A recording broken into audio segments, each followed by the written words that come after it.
হ্যাঁ, ইন্ডিয়ার সীমান্ত। এই ব্রিজটা আসলে যখন এই নদীতে বেশি পানি থাকে তখন কিন্তু এটা বেশি চলতে পারে। তো আমরা গোয়েন্দা থানার অফিসার ইনচার্জ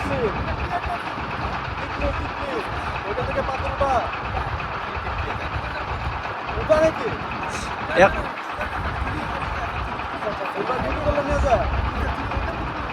চুরি করে এখন এই যে পাথর দেখতে পাচ্ছেন এটা ইদানিং নিছে কিনা এটা বলো, ইদানিং নিছে কিনা? এখান থেকে পাথরগুলো আসলে নেওয়া নিষেধ। গোয়েনঘাট যে থানার অফিসার ইনচার্জ উনি সরজমিনে পরিদর্শন করার জন্য আসছেন। তো আপনি যে আজকে যে পরিদর্শন করছেন যে একদম 0 পয়েন্ট, আমরা প্রায় ইন্ডিয়ান সীমান্তের কাছাকাছি, তো আপনার পরিদর্শনে আপনি কী কী বিষয়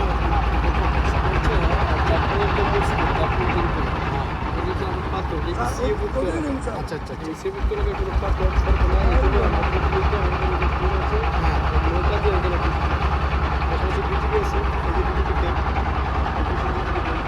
মূলত হচ্ছে এখান থেকে পাথর আসলে নেওয়ার কোনো অনুমতি নেই। আচ্ছা আচ্ছা